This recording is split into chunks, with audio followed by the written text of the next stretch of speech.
What's up, everyone? This is Smart CRNA here, and I want to talk to you about tools that you can use to kind of conquer your didactic learning with AI. This will help you learn a lot smarter, become more efficient, and be able to use your time a whole lot better. Now, for me, I really don't use or take, I won't say I don't take notes. I do take notes, but I really just kind of use this tool to help me take more efficient notes. And efficient notes is I'm a question person. I got to do cards. I got to do flashcards. I got to do questions. That's the type of person that I am. So, for example, like abdominal exam, I would create cards like while I'm reading the book. So I'll create a card. The stomach can produce a tympanic sound. And I'll just create cards. It helps me create questions. So if you're a question person and you're like, man, I do better with just doing a bunch of questions, you could start creating questions, and I'll show you how to do it right now, right? So what you do is you'll go to create first, right? Then you'll create a folder. In this folder, you could just name it the class, right? Let's do health assessment. Right, you name it health assessment. Then you'll create a folder. You'll say exam 1, create another folder, exam 2, create another folder, exam 3. Now, when I'm creating all these folders, you create the folders for however many exams that you have in your class. I'm just using this as an example. So if you have 2 exams, cool. If you have 3, use 3. It's just going to help you be a lot more organized. Now you want to click, whatever folder you created.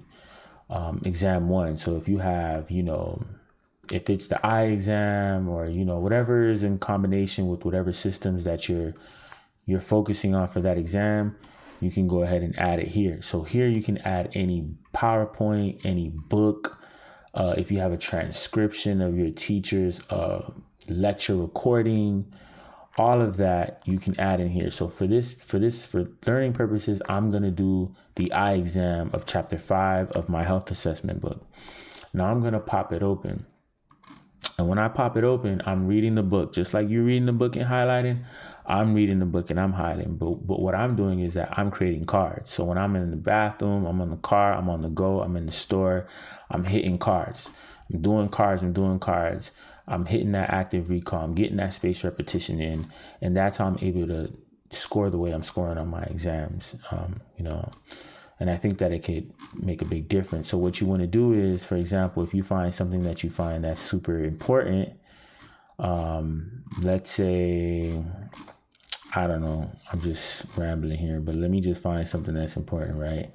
Let's say superior oblique depresses the eye when looking medially. So that's important. Maybe we need to know that, right? We're highlighted. Then you can go ahead and you can create a card, right? You can create a closed card, which would then populate on this side, or you could create you can create different types of cards, right? Not only just closed, but you can create like an open card or a definition card.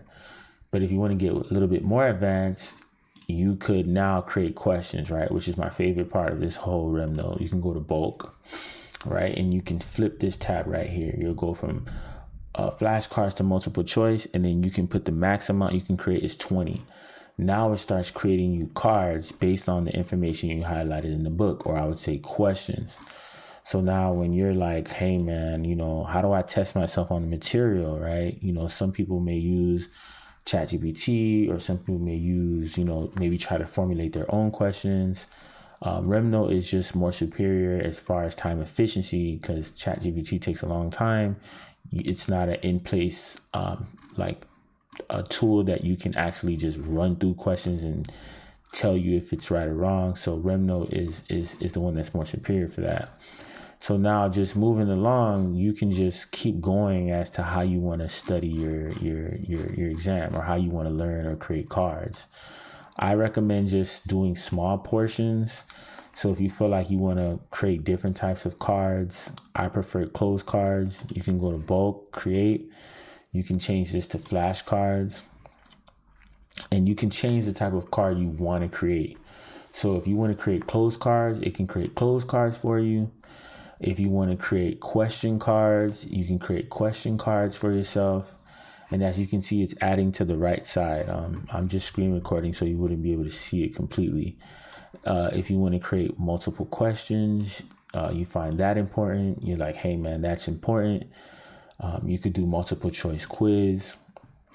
And what you want to do is when you do multiple choice quiz, what if you don't like the question? You're like, hey, I don't like the question. What can I do? You could delete the question, right? You don't have to put every question in your deck. I highly advise that you kind of skim through this to see which question, maybe repetitive because maybe you highlighted only a small section, but you put 20 questions and now it's asking you kind of the same question, but maybe like 5 or 6 different times, which is good for active recall and learning, but you don't want it to be repetitive. And see how I highlighted just a little piece of information is telling me like, hey man, the text, or it's saying stop generating questions early because there was too little information in selected source text to generate more without writing nearly identical questions. So I requested 20, but it gave me 15.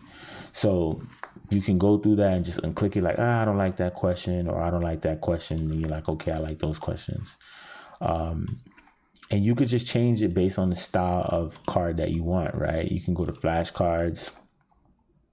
Right, you can change the flashcards. You could remove this and you could put question if you want to, like question type cards. You could change and it'll create question. What is the normal appearance of the pupil? And then it's like a question type flashcard, multi-line. But for the purpose of this video, I'm just gonna actually now test it out what I've done, right? So now I've created my questions, what to do next. So I'm gonna go to the folder that I created, right? Now I see something that says 31 out of 31. So it's created 31 flashcards. I'm going to go to practice with spaced repetition. Now, obviously, I've done a whole bunch of cards today before this video, and it's telling me that I completed the cards that's due today because I am on a spaced repetition timeline to pretty much learn the information that is required for my next exam. So it's set, I put a date when my exam is, and now it lets me know, which I'll go back here so you guys can see. And that's when you get a little bit more advanced. I'll make another video. My exam is in 14 days. I have 500 cards earlier. I've just been kind of busy today. So I'm down to 196. For me to score well and to actively learn the information based on scientific data, I need to do a set amount of cards per day. Now that's active recall and spaced repetition. I don't want to go too deep into that. I'll make another video.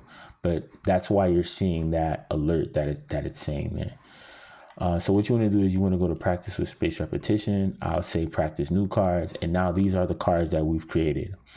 So now you got your cards and you have your questions. So you're like, oh my God, now look, we just did this in under 7 minutes. You got 31 new cards.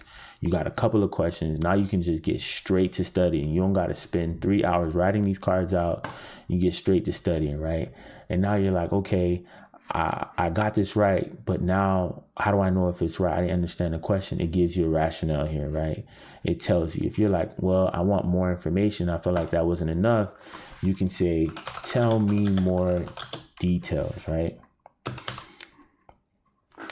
With the AI tool here, that will eventually now start telling you more details, right? And now you have the AI here presenting itself in a way where you're able to start seeing more details, right? You can type it in and it'll tell you what you need to know. Hold on, let me see if I can pull it up. There you go. So tell me more details. And then you go from there. And that's pretty much how it works, okay, as far as with RemNote. So I hope this video helps anyone who wants to use RemNote. I think it's one of those tools. If you like it, subscribe. I'll create more videos. I'll make it better. I just kind of put this all together because I have other things that I need to do. And I felt like this might be helpful for someone who needed to know how to use a program like RemNote. Take it easy.